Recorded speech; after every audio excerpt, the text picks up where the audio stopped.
Good evening, everyone.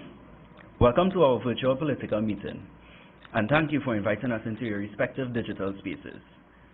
It is indeed a pleasure to be in your company as we continue to share with you the intentions of our party. I am Marc Chandler, Chairperson of the Elections Committee for the Progressive Party. Before I begin, I do have a confession to make.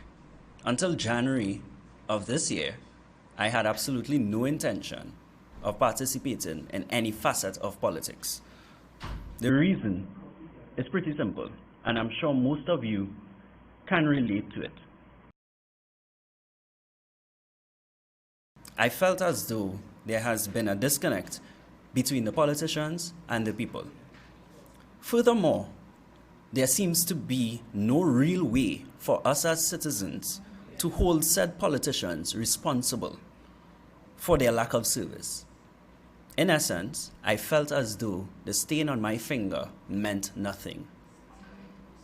I didn't feel like I had a part in the political process outside of putting politicians who had nothing to do with me back in power to serve whichever interests they were actually serving. Today, however, I am here because of 3 reasons. The person who piqued my interest about this party said something to me that was very profound. He said that in our age bracket, we are the ones responsible for the direction our country goes in, and no longer can we rely on our parents or elders to do the groundwork for us. We need to step up. Despite my lack of faith in the system that currently exists, this made me start to think differently. The second reason is that I actually came to the party with a willingness to listen to the values, ideas, and vision that Nikoli has, not just for the party, but for the politics of our country. He wants the politics to progress, to evolve, and most importantly, to represent everyone. I mean, how can you really say no to that sales pitch? The final reason rests within the ideologies my mother taught me. Even though we can argue about any and everything, she often says something that has always stuck with me. You must always support your own people. Now, to be honest, her meaning behind that statement can be viewed in many ways, but the interpretation I always took from that is that we need to lend support every single time we possibly can. It is truly hard for me to see someone champion a noble cause, have the capacity to help them, and sit by and enjoy the show. I am not made up that way. And so I joined the party. And as I started to assist in its growth and development, I've come to realize what Morgan said last week is very true. We are not just a party, but a movement. Within a couple of months, I was invited to join the Elections Committee meeting to determine a way forward. Never did I imagine I would end up being the one to manage the intake of candidates that wish to contest in the upcoming general elections. As chairperson, I can humbly say it is a team effort. I am a part of an amazing group of people that are working tirelessly to ensure that the process is fair and equitable, while ensuring that we find the best fit for each constituency in the shortest possible time frame. We are not just putting our best foot forward. We are putting every single vessel within us to ensure that we are a success. I say this to you to say that we are ready to help you serve your constituency. We are ready to help you evolve. And of course, we are ready to help you to help our nation progress. What we in the Progressives and in the Elections Committee are championing is citizen-demanded government. What are our rights and responsibilities as citizens of this nation, how can we make this place the world-class republic we have the potential to become? Consider joining us as a supporter, a party member, a representative in the local or central government. Either way, we progress together. I wish to thank the Progressive Party for trusting us to realize their vision and allowing us the opportunity to serve alongside them. I'd like to thank Gael, the Caribbean, for providing a platform for us to communicate with you, and of course, thanking you for spending this time with us. I encourage you to continue submitting your applications to us. And if being a candidate is not for you, seriously evaluate your capacity to assist, no matter how small your actions may seem. Collectively, it will make a difference. This, everyone, is the new normal. And so help us make it progressive. Thank you. Be a part of the new normal. Visit our website, progressives.tt. For membership, to volunteer, to donate. For regular updates, follow us on social media: Facebook, Instagram, Twitter, LinkedIn, and YouTube. This year, Trinidad and Tobago celebrates 187 years of emancipation. And I can't help but ponder on the word emancipation. We are physically free from chains and cuffs, but how are we doing socially? Since our independence, almost 58 years ago, two parties have dominated our political landscape, and we have allowed them to blatantly corrupt a system that is supposed to work in our favor. We tend to praise these parties for basic accomplishments and completely ignore what Trinidad and Tobago could be if our systems weren't corrupt and biased to a few individuals. These parties have become comfortable in their lies and deceit and play with our minds so that election after election, we vote to keep them in office. The Progressive Party is here to put an end to tribal politics in Trinidad and Tobago and introduce you to what we could achieve in the absence of governments funded by the big dogs. A citizen-demanded government must become the new normal. We will not be bullied into turning a blind eye to incompetence and scandals. We will actualize the real power of disenfranchised groups in the 2020 general election. The Black Lives Matter movement in the US is a testament to the power of the masses. Some of us are hesitant to protest in public, but don't ever forget that you can protest on election day in the privacy of your ballot. When last have you felt represented by your government? These officials can't relate to the millennial struggle of paying half your salary in rent and losing hope of becoming a homeowner. These officials don't know about having to take a 7-year loan to buy a car because our public transport system is a disgrace. These officials don't know about having to wait months for emergency surgeries. These officials don't know about the bureaucratic struggle of the upcoming entrepreneur. These officials don't know about being employed years after graduating with bachelor's and master's. And these officials definitely cannot relate to a $17.50 minimum wage. They don't represent us. They don't represent the disenfranchised. They don't represent the youths. They don't represent the average citizen. How can we then expect them to work in our best interest? If our struggles aren't the same, our vision will never be the same, and we would never work together. Why do you vote red? Why do you vote yellow? Why do you refuse to vote? Well, you see, since I small, my family was supporting them. Well, guilt is the lesser of the two evils. Not me and them politicians, all of them is the same.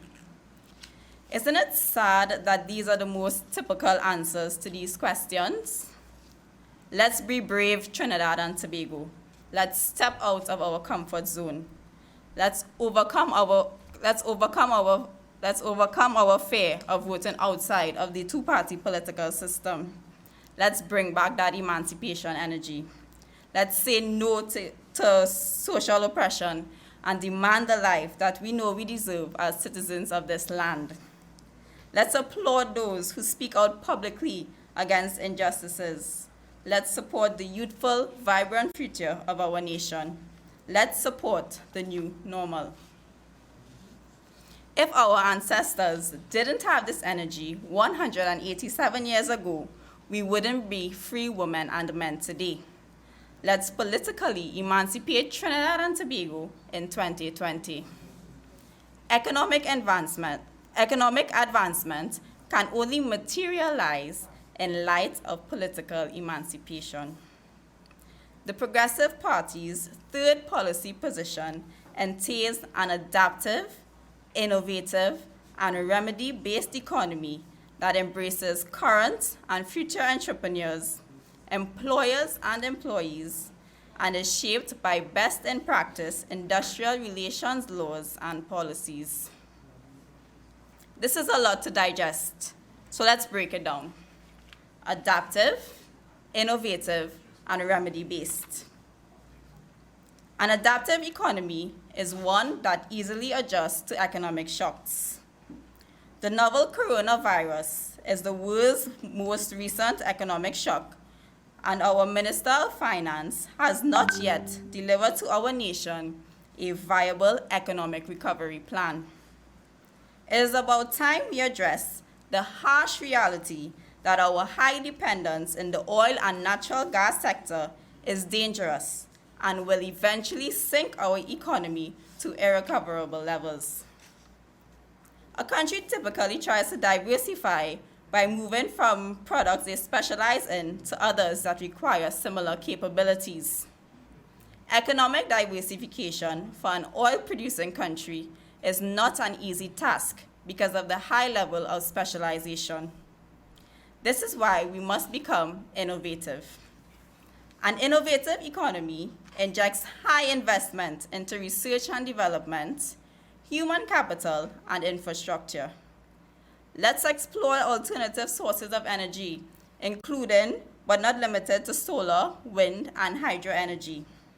Let's establish world-class technology-driven food farms.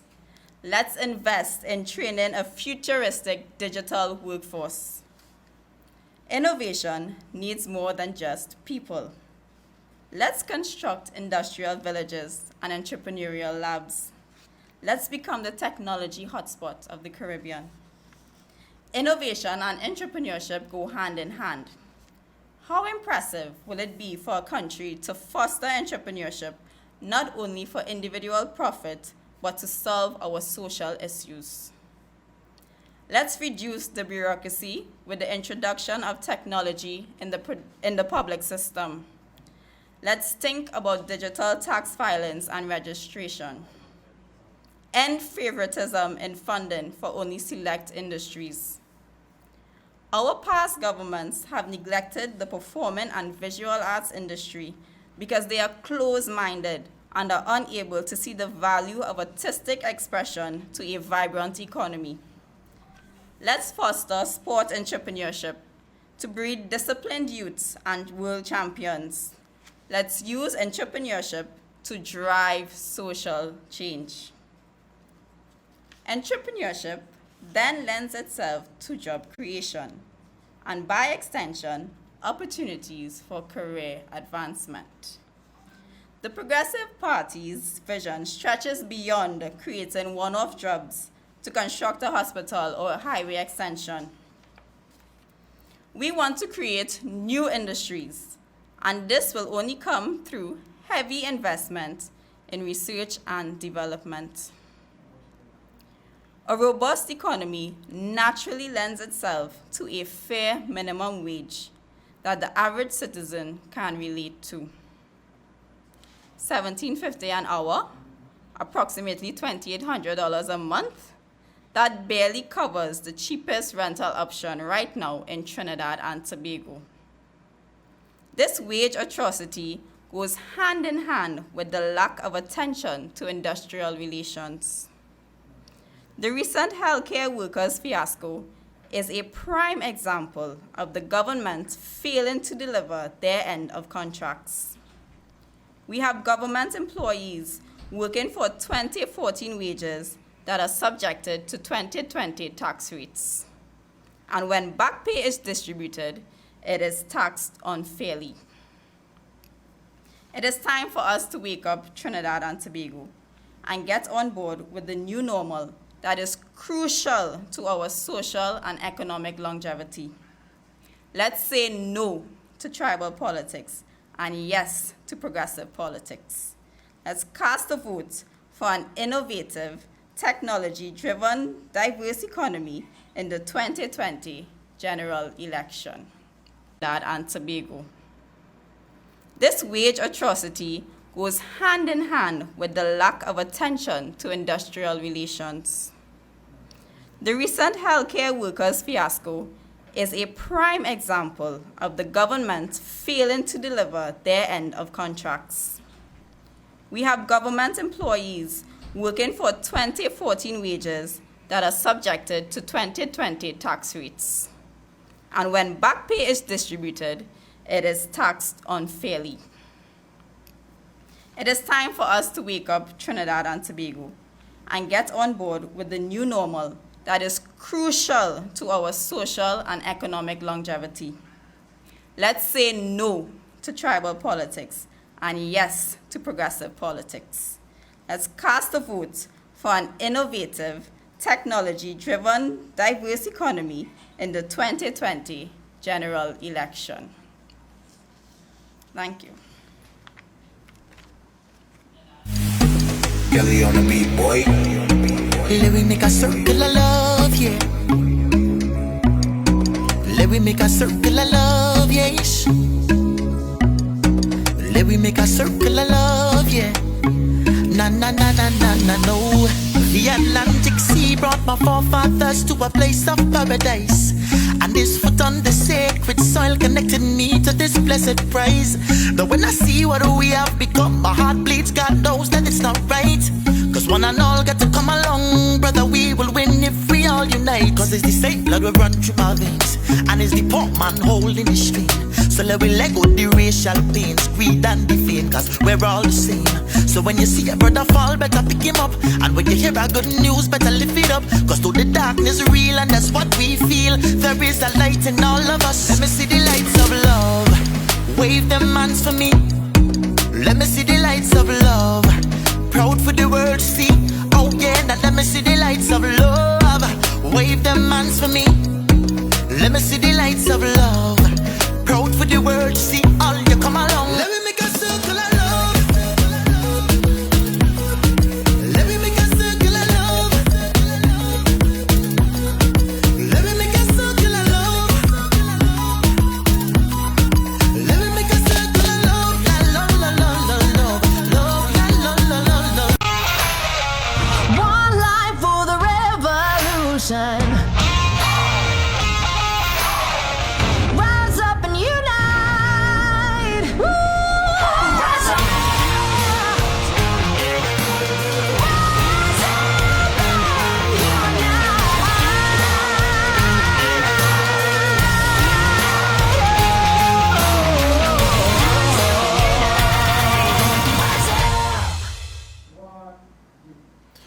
It's another one of the Progressive Party's virtual political meetings, and this week, as you would have noticed, we're delving into our policies because we want to present to you, Trinidad and Tobago, the voting population, the electorate, a viable option when it comes to our local politics.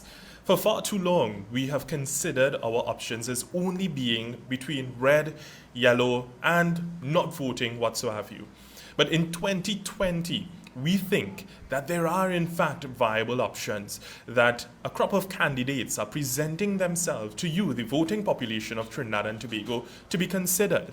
And of course, we are here to acknowledge that even if you are not considering the Progressive Party, we still want you to uphold certain principles when it comes to assessing your candidates.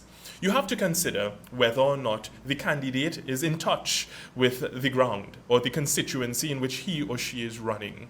You have to consider whether or not this person has a jaded past, and if in fact this individual can lead your constituency forward. But most of all, you have to consider what is the role and function of your Member of Parliament. For far too long, we've considered our MPs as being responsible simply for paving roads and building box drains. But quite to the contrary, the role and function of a Member of Parliament is neither of those. Your Member of Parliament is there to represent your interests in and out of Parliament, to be a lobbyer on your behalf, to be an advocate, to activate on your behalf to ensure that your community and you as constituents get the right attention necessary. And that's why men and women across Trinidad and Tobago are presenting themselves, because they understand that they have received failed leadership and representation for years. And in 2020, all of that money we would have put between the government assistance for tuition expenses program, all of those social assistance programs and social grants, they have to amount to something. And in Trinidad and Tobago, we have a high literacy rate. Many persons are ready to take on the task of representation. But the question is the population of Trinidad and Tobago ready to give these brave men and women the nod to move forward to represent them, to give them a chance? And we in the Progressive Party think, based on what we've heard on the ground, based on the conversations that we've had, based on the interactions and the feelings that we get from those we come in contact with, that now is the time. This is our new normal. Accepting that politics, as has been over the past couple of years, cannot continue. We have to usher in a new set of politics that is people-centered and productivity-driven. We have to ensure that the men and women who we trust with our vote are representing us to the best of their ability. And we have settled for far too long for mediocrity in our local politics. The Progressive Party believes firmly in giving every single citizen of this great republic an equal opportunity and chance. We want to ensure that men and women are heard, not only heard, but respected. We have to put an end to the rhetoric that we've become so accustomed to, because it has not worked in our favor.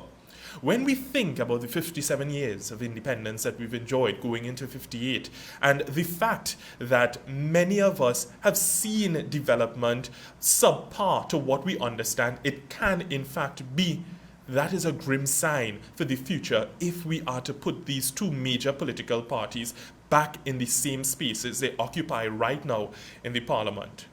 We have to think about this as being the dawning of a new politics in Trinidad and Tobago. I have traveled extensively, whether it is around the Caribbean or internationally, and the fact is that Trinidad and Tobago's politics is seen as a joke. We wake up every single Monday morning and hear of a new scandal taking place. The time for that has ended. Now we have to consider true representation. When we think about the fact that our political system allows any and anyone to enter, whether they have criminal charges over their head, whether they've been previously arrested, charged, and have a matter in court, and still they have the opportunity to present themselves, that does not heed well for our democracy in Trinidad and Tobago. Because yes, of course, everyone needs or deserves an opportunity to stand for candidacy to represent his or her constituency. But the fact is, the moral suasion seems to be lacking in many of the men and women who offer themselves. Because when we even think about the fact that our older heads who run the country at this current moment, who sit in Parliament at this current moment, they are holding on to the reins of power and have been doing so for years. why have they not been creating a clear pathway for the young people of Trinidad and Tobago, the young professionals, the young capable individuals who have done everything right to assume the role that they are not being offered? We have to think about the fact that now in 2020, it's a much different time from be it 2000 or 1990. The young people of Trinidad and Tobago are way more advanced than our predecessors at their similar age of youth. The young person of today is far more connected through the Internet of Things, but through interactions on a daily basis, and are much more educated to carry on intellectual conversations and add to the national discussion, whether that takes place on a task force to move this country out of COVID-19 or the government assistance for tuition expenses task force. But we have seen time and time again where only a select few, a clique, if you would, are being allowed certain opportunities. In Trinidad and Tobago, the Progressive Party envisions a country that is way more advanced than many of the superpowers that we look to around the world. Because of our size, 1.4 million people, and our geographical space, we think that a lot more can be done, especially when we consider our large budgets on an annual basis. You have to ask yourself the question, are we getting value for money? And even more than that, who are the individuals who are administering over our finances, our funds? Because we fail to recognize that as taxpayers in this country, it's not the government's money. It's not money that belongs to the central bank or to the Ministry of Finance or even to the Minister of Finance. It belongs to every single citizen in this country. And it's time that we demand far better when it comes to the administration of our funds. When we think about entrepreneurship, and of course my colleague would have alluded to many of the things that we want to see coming out of a progressive government and a progressive country, we have to think about the fact that right now there are men and women who are sitting on the blocks of our neighborhoods and our communities who are ready and willing and able to enjoy productive employment. But these are the same individuals who many a times when they go to apply for jobs or even when they go to get grant funding, they have to jump through hoops. We have to end that. In Trinidad and Tobago, it has to be a meritocracy. It cannot be just because of the color of your skin, the texture of your hair, or who you're connected to. Because the fact is, government assistance for tuition expenses was expected to level the playing field. It has leveled the playing field to the extent where we have a higher educated population, but are young people being given the opportunities to put that to practice? We have to ensure that there are funds set up catering specifically to the ventures that our young people in this country would love to explore. As you all would know, in Trinidad and Tobago, when it comes to the administration of our finances, there is only one main fund. Of course, there are funds such as the Green Levy Fund and so forth, but the consolidated fund is what we have in this country. Whether you pay your taxes, whether you are fined for a road traffic offense, whether it is that you pay for services at the Ministry of Legal Affairs, all of these funds go into the consolidated fund. And the Minister of Finance is the one who, at his whims and fancies, unfortunately, is able to dip in to the fund and spend that money the way he and his government chooses.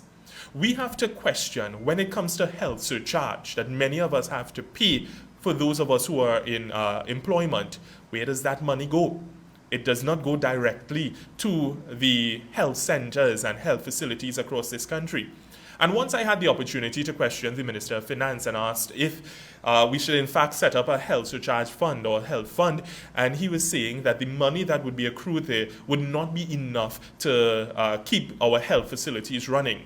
Be that as it may, but we should be able to track and see where that money is going.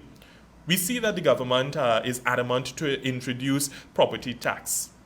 And the Progressive Party is of the position that property tax is not something that is damning to our population.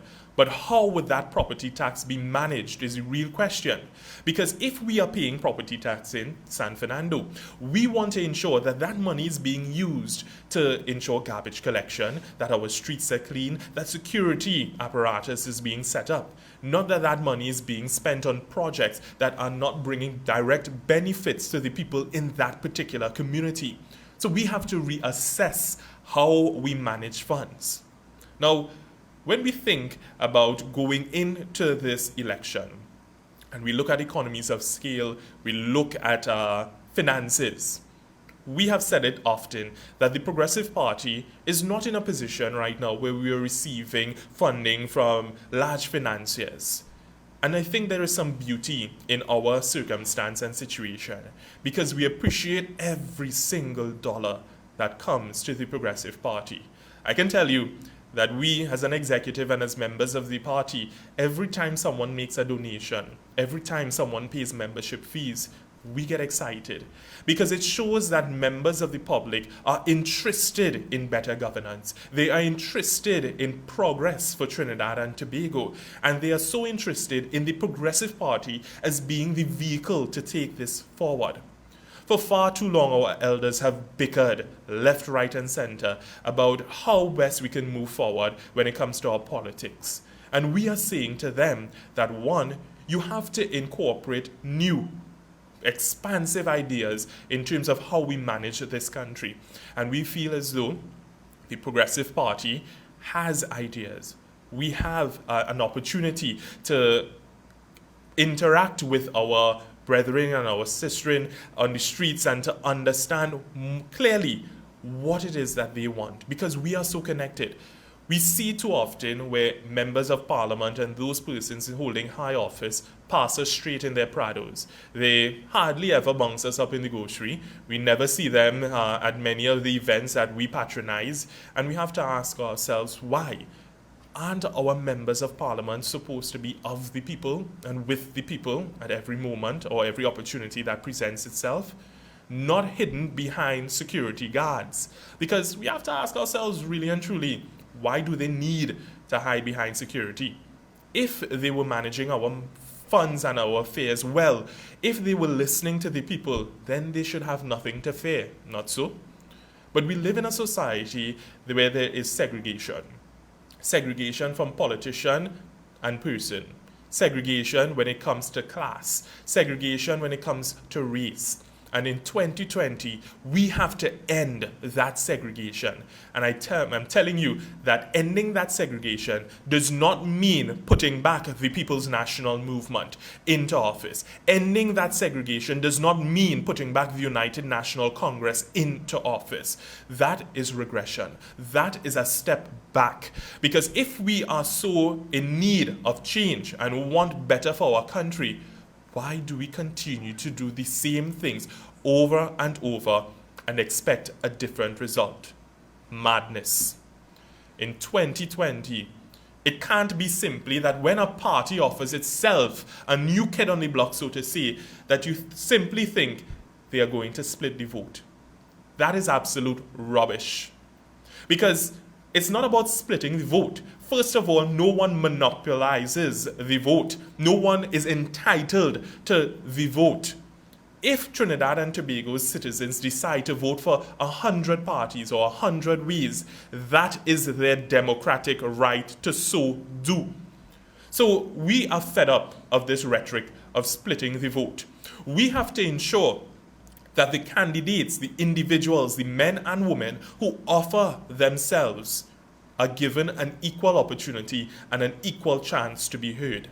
And I think this provides a good opportunity for us to have a bit of a discussion on the Representation of the People Amendment Bill 2020, which is currently before a Joint Select Committee.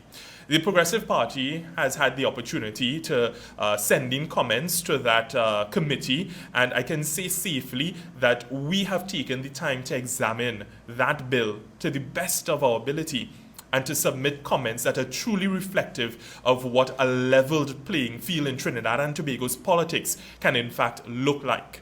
Now, we're not going to go into the details of our comments just as yet, because we want to give an opportunity for all to present their comments. But what I can tell you is that when we presented comments to that Joint Select Committee, it was not about what would simply serve the Progressive Party well. It was what can serve the people of Trinidad and Tobago well, because every single man, woman, and child should be able to aspire to our nation's politics and political offices. But what now we have is a situation where there is a clique who feel as though they are entitled to the corridors of power. And we have to put an end to that. We have to ensure that the independent candidate has an equal opportunity to be heard, to be seen, to be considered, just as a major political party. That is what we are striving for in Trinidad and Tobago. Because I can tell you, it's not simply about getting the Progressive Party in power and staying there for 100 years. It is about ensuring that our democracy in this country is secured. That is something that we would protect jealously. We have to ensure that as we move in 2020 and beyond, that everyone understands the politics of Trinidad and Tobago. Question yourself. How many of you all understand the three branches of government that we have? The executive, the legislature, and the judiciary. And then, of course, we consider the fourth arm of the state as being the media. How many of us actually understand the inner workings of these branches of government? If we were to get feedback in this case, I'm sure that number would be highly low, very low rather. So we have to ensure that everyone understands the political process. How many persons know how much it is to contest an election? When you're in local government, it's $3,000 for your deposit. When you're in contesting in the general elections, it's $5,000. And this tends to be out of the reach of many persons who would love to contest the elections and who have what it takes to be successful. We have to ensure that they are given an equal opportunity to contest.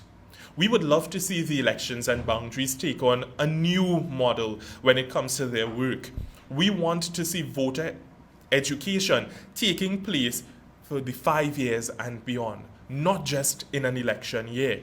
Because the fact is that it does not take simply in an election year for an individual to decide to vote. That is a decision that an individual ponders for years before deciding to toss their hat in. And I can tell you from personal experience, running or deciding to run for San Fernando West was not an easy task. Of course, it was very easy to decide where I was going to run, San Fernando West being my home, where I was born and raised, where I was schooled, where I had my first job. And San Fernando is a city that I guard jealously. But there was so much that I did not understand when it came to the process of running for an election. And for someone who would have graduated from the university, someone who would have been in various positions in public life, imagine if it were difficult for me, how much difficult would it have been for the average citizen? These are the things that we have to consider. When we look at the amount of legislation, or the amount of bills rather, that this government has brought to Parliament, I think that we can hang our heads in shame.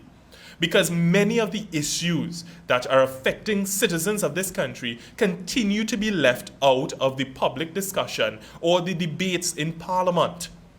We want better representation, of course. We want to see systems working for the common man. We've often heard from the Attorney General and those occupying office that when it comes to being able to pay for services using your Links card or your credit card, that they would have had to go to Parliament, make amendments to the Exchequer Act, and then that would have been able to take place. Well, it does not take 5 years to bring a bill to Parliament. But it took COVID-19 for this government to begin to get their act together.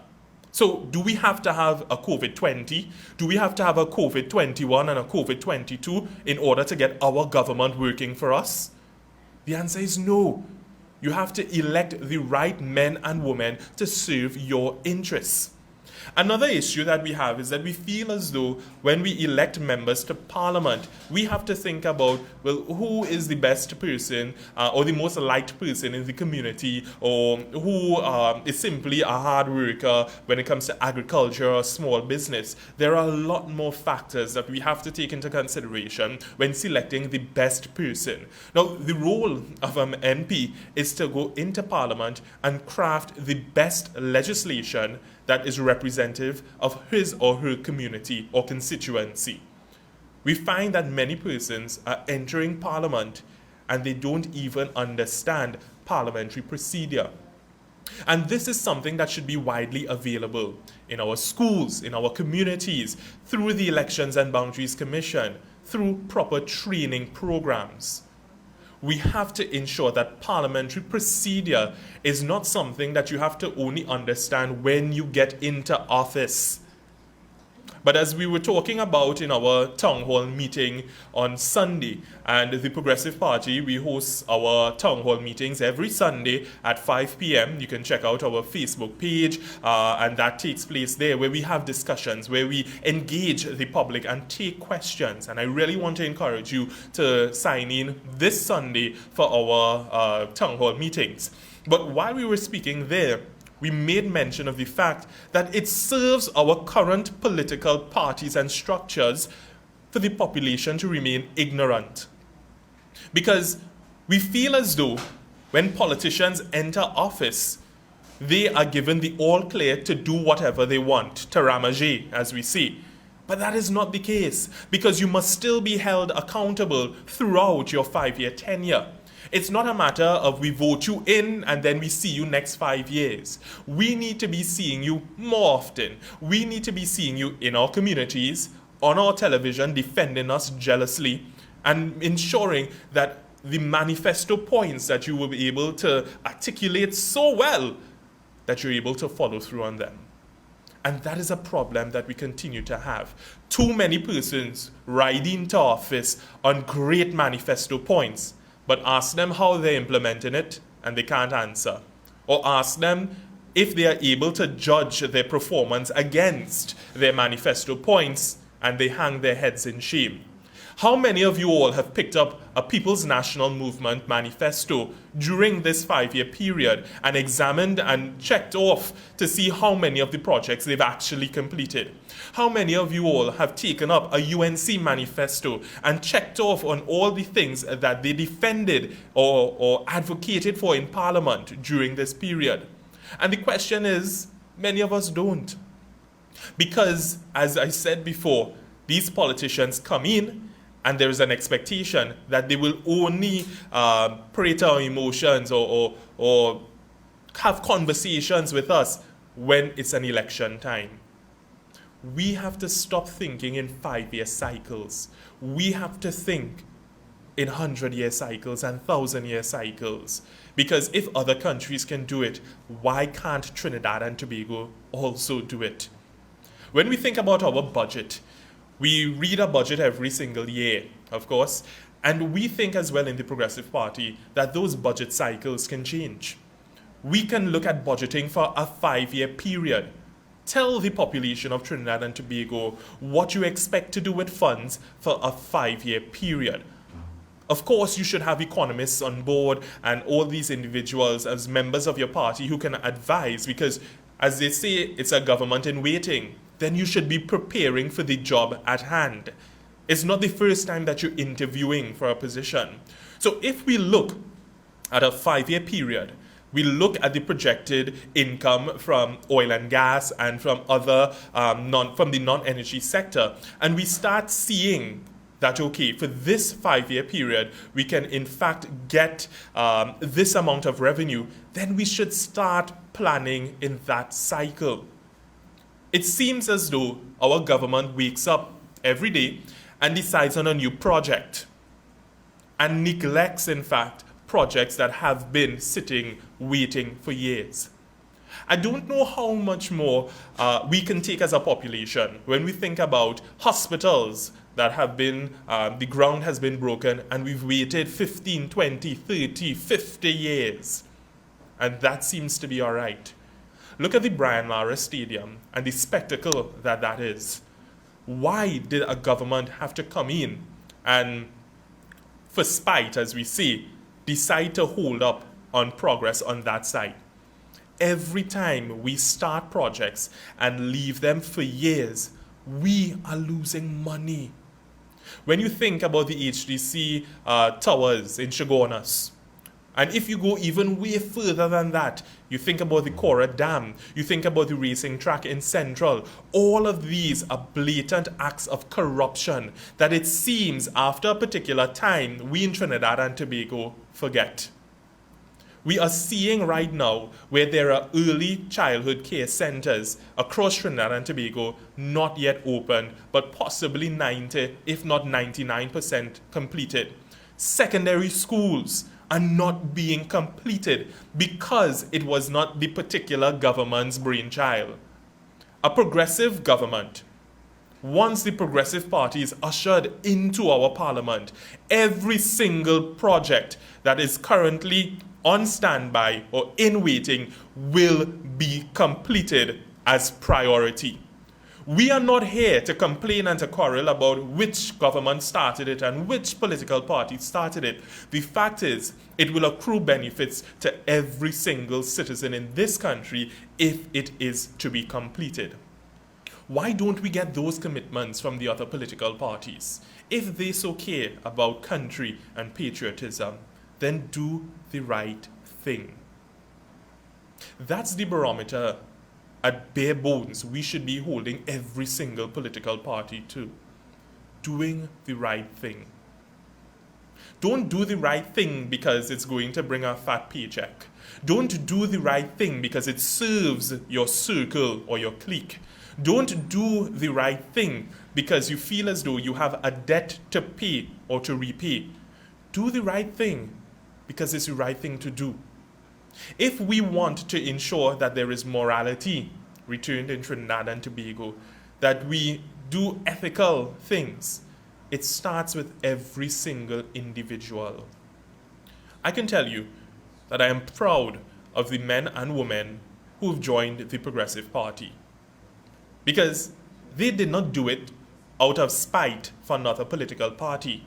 They did it because they saw a vision for Trinidad and Tobago under the Progressive banner.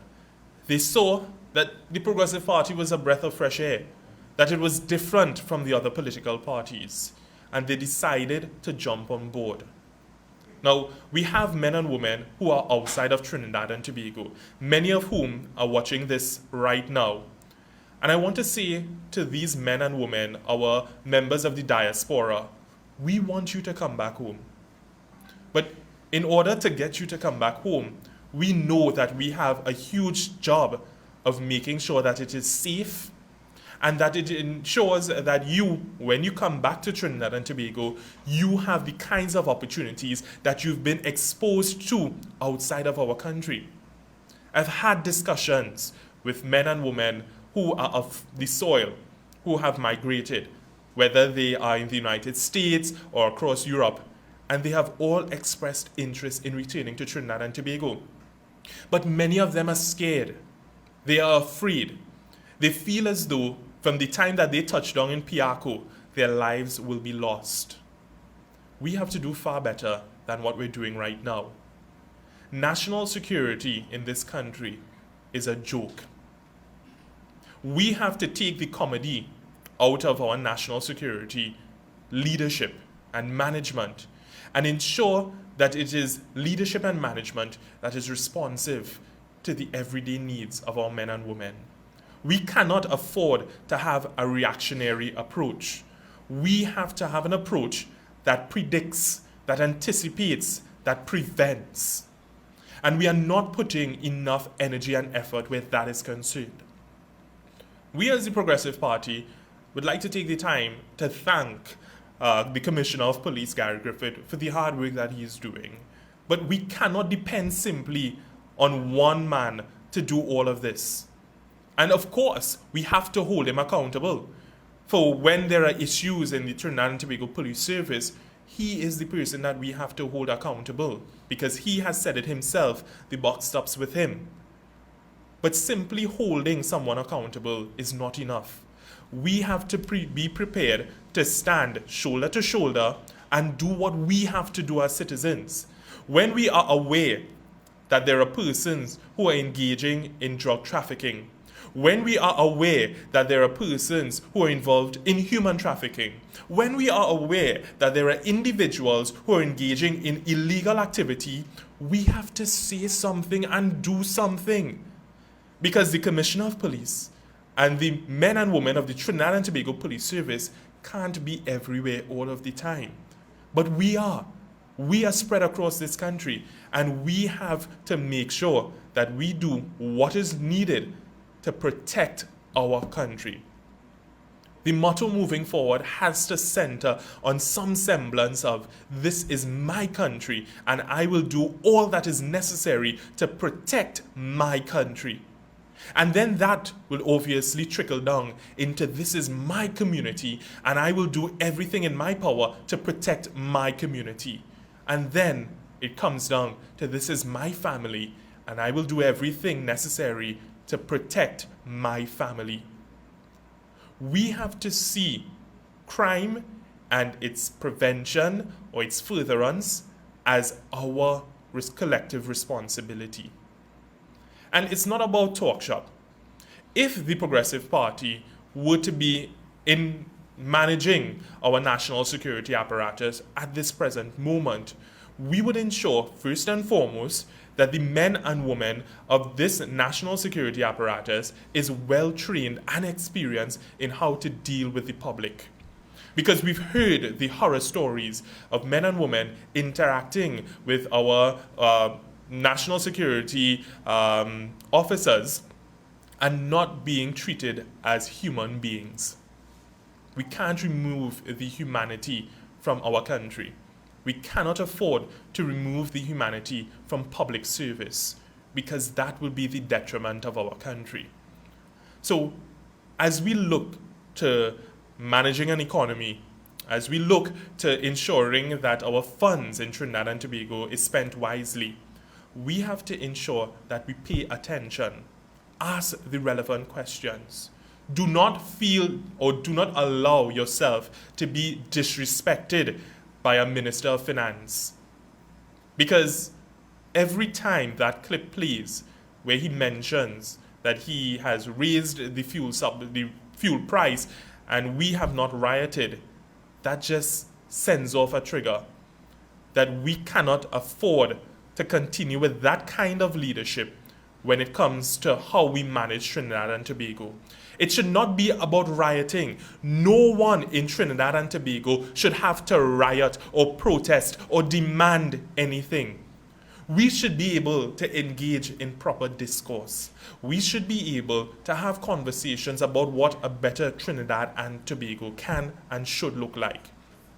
So I want to encourage you to go onto our website, progressives.tt, and read our 16 policy positions. These 16 policy positions will be fleshed out. As you heard today, we spoke on the economy, and as we progress over these next couple of weeks leading into a general election, we will continue to give you more information about these policies. But what we want you to understand more than anything is that these policies will be fleshed out mainly on your account. You have to be willing to give us advice. You have to be able to be willing to give us information. You have to tell us what Trinidad and Tobago, a better Trinidad and Tobago, will look like for you. It cannot be that one political party comes together in a room or in a scenario where they draft the entire blueprint for what this country looks like. Consultation, and not the kind of consultation that we've become accustomed to in this country, where they call a bunch of people together in a secret meeting and they pretend to listen, but they already have their plans drafted. We need genuine, people-focused consultation. And that is exactly what the Progressive Party is here to do. If anyone goes onto our website, they will see that we have opportunities for feedback and comment on our policies, on our constitution, and all of the matters there too. So we have to ensure that the people of this country are ready to consult on the kind of future that they want.